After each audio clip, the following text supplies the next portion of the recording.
African desert के ऊपर से प्लेन में सवार 5 लोग गुजर रहे थे कि अचानक टेक्निकल इश्यू की वजह से पायलट को क्रैश लैंडिंग करनी पड़ी। प्लेन में सवार सभी पैसेंजर्स पूरी तरह से जख्मी हो गए, लेकिन उसको बचाने के लिए वहाँ कोई मौजूद नहीं था। 4 दिन तक बगैर खाए पिए जंगली जानवरों के बीच रहकर आखिर किस पैसेंजर की वजह से सभी की जान बचा ली गई और उसने ऐसा क्या किया कि सब बच गए? देखने के लिए वीडियो अंत तक जरूर देखें। ये सेस्ना प्लेन कलाहारी डेजर्ट के ऊपर से गुजर रहा था। इसमें बैठे 5 लोग अपनी जिंदगी का यादगार सफर कर रहे थे। जमीन पर वाइल्ड लाइफ और वीरान रेगिस्तान के नजारों को आसमान से देखना वाकई सिर्फ चंद लोगों को ही नसीब होता है, और उनका यह हसीन सफर जल्द ही उनकी जिंदगी का बदतरीन सफर बनने वाला था। कलाहारी के बीचों बीच जहां इंसान का रहना इम्पॉसिबल है, वहां अचानक इनके जहाज में एक मसला हुआ और पायलट ने प्लेन को क्रैश लैंड करवा दिया। आइए जानते हैं क्या है उसके पीछे की असल वजह। साउथ अफ्रीका में मौजूद Kalahari desert 9 lakh square kilometre के एरिया पर फैला दुनिया का 6ठा सबसे बड़ा डेजर्ट माना जाता है।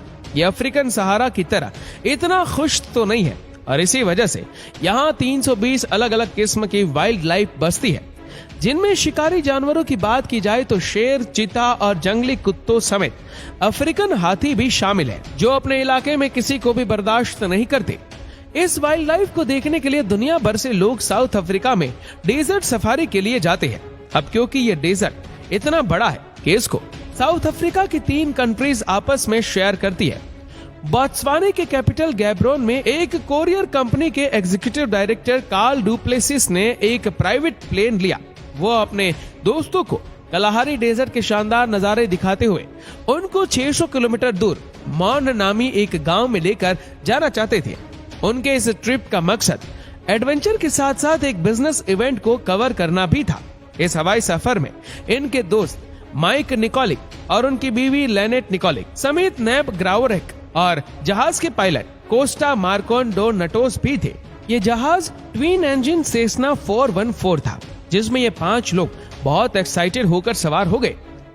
टेक ऑफ करते ही जहाज कलाहारी के ऊपर से होता हुआ मॉन की तरफ रवाना हुआ।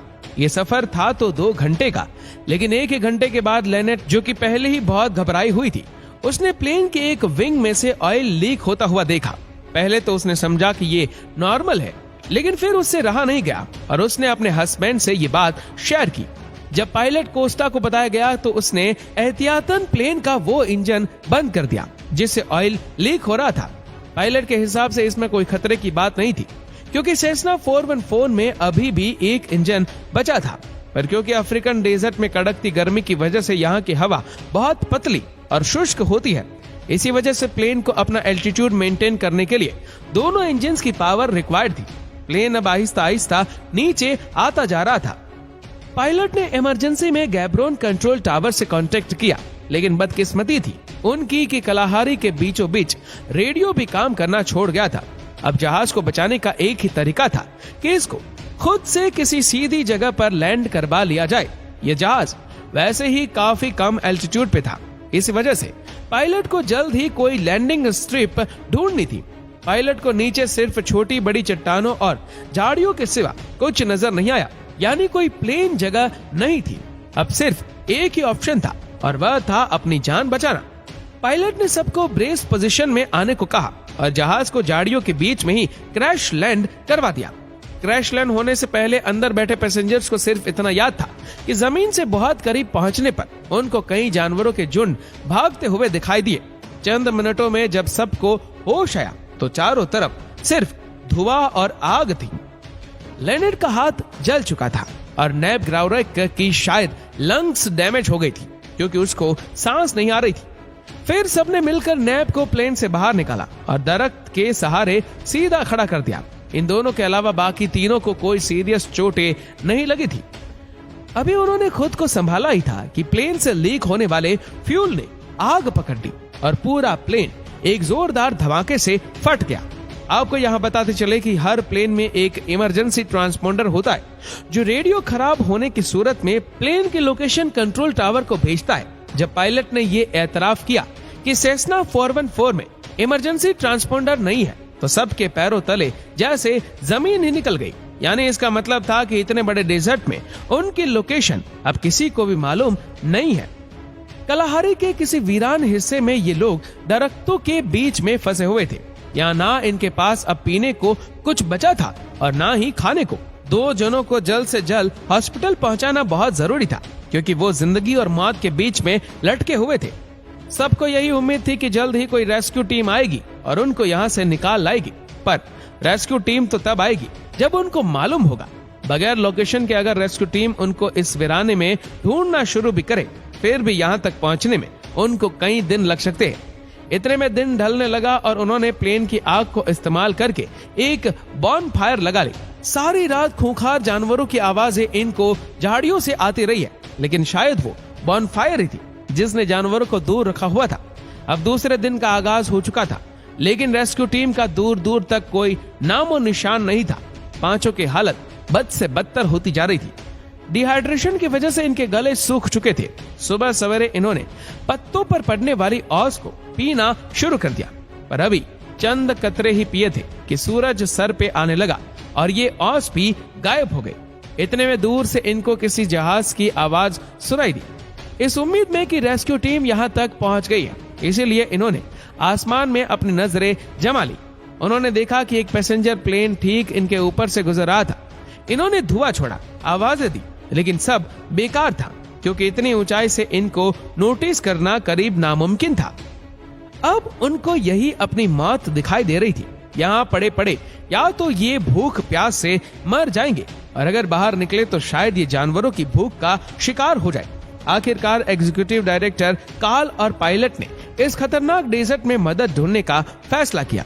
ये फैसला था तो बहुत खतरनाक, लेकिन इसके सिवा और कोई ऑप्शन भी नहीं बचा था। वो लोग मदद की तलाश में जख्मी साथियों को पीछे छोड़कर रवाना हो गए। दूसरा दिन भी खत्म होने वाला था। क्रैश साइट पे प्लेनेट और नेप की हालत अब मजीद बिगड़ती जा रही थी। पूरा दिन आग बरसाने वाली गर्मी ने इनको मजीद डिहाइड्रेट कर दिया था। दूसरी तरफ कार्ल और पायलट को भी पूरा दिन चलते रहने के बाद भी पानी का कोई खास सुराग नहीं मिला था।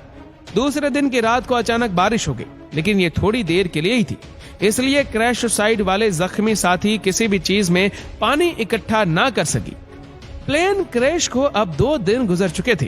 कार्ल और पायलट हाल से बेहाल लगातार डेजर्ट में चलते रहे, लेकिन मजाल है कि इनको कोई इंसान नजर आए या फिर कोई पानी का जखीरा। अब उनको ये शक पड़ने लगा कि वो सही डायरेक्शन में भी जा रहे हैं कि नहीं। दूसरी तरफ क्रैश साइट पे नैब को अब एक्सट्रीम डिहाइड्रेशन और डैमेज लंग्स की वजह से पैनिक अटैक्स पड़ना शुरू हो गए, क्योंकि वो पिछले 2 दिनों से सीधा खड़ा हुआ था। उसने अकेले ही जंगल में जाने का फैसला किया। वो थोड़ा ही आगे गया तो रात को पड़ने वाली बारिश का पानी एक दरख्त के सुराख में इकट्ठा हुआ पाया। ये मुश्किल से 1 गिलास भी पानी नहीं था, जिसको सबने शेयर करके पिया। तीसरा और चौथा दिन सबने ऐसे गुजारा जैसे अब वो हिम्मत हार चुके हो और बस अपनी मौत का इंतजार कर रहे हो। लेनेट के जख्म पर कीड़े पड़ चुके थे, तो दूसरी तरफ कार्ल और पायलट कोस्टा थे, जो पिछले 4 दिनों से लगातार चल ही रहे थे। ये भी एक चमत्कार था कि अफ्रीकन जंगल में बिना एक्सपीरियंस के वो अभी तक किसी जंगली जानवर का शिकार नहीं हुए थे। 5वें दिन की एंडिंग पे कार्ल और पायलट को दूर से एक हट की छत दिखाई दी। पहले तो उनको लगा कि शायद ये उनका वहम है, क्योंकि रास्ते में कई बार पहले भी ऐसे ख्याल उनको आ चुके थे। वो वाकई एक हट था जिसके अंदर एक लड़की बैठी हुई थी। ये देखकर इनकी जान में जान आ गई। उन्होंने वहां सबसे पहले अपनी प्यास बुझाई और रेडियो करके अपने कंट्रोल टावर को सारा मांजरा सुनाया। रेस्क्यू टीम पहले से ही उनको कलाहारी में तलाश कर रही थी, लेकिन सही लोकेशन मालूम ना होने की वजह से वो डेजर्ट के दूसरे हिस्सों में उनको ढूंढ रहे थे। क्रैश के 6ठे दिन सुबह सवेरे एक क्रैश साइट पे तीनों दोस्तों का सांस करीब निकल ही चुका था कि हेलीकॉप्टर की आवाज ने उनमें जैसे जान भर दी। आखिरकार रेस्क्यू टीम क्रैश साइट पे पहुंच चुकी थी।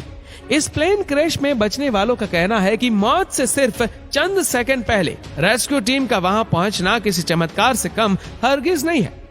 कार्ल और पायलट कोस्टा का अपने दोस्तों को छोड़कर मदद के लिए निकलना वाकई एक अच्छा फैसला साबित हुआ। आपको बता दें कि इस हादसे में शामिल सारे ही लोग बच गए। ये वीडियो आपको कैसा लगा हमें नीचे कमेंट करके जरूर बताएगा। और इस वीडियो को आप अपने तक सीमित ना रखें, जितना हो सके इस वीडियो को शेयर करें फेसबुक पर, व्हाट्सएप पर, यूट्यूब पर। और ऐसे ही और भी इंटरेस्टिंग वीडियोस को यूट्यूब पर देखने के लिए नीचे कमेंट सेक्शन में लिंक दी गई है, जिसके ऊपर क्लिक करके हमारे चैनल को आप सब्सक्राइब करें और बेल आइकन दबाएं, ताकि हमारे हर लेटेस्ट वीडियो की अपडेट्स आपको मिलती रहे सबसे पहले। और हाँ, हमारे फेसबुक पेज को फॉलो करना मत भूलना। धन्यवाद।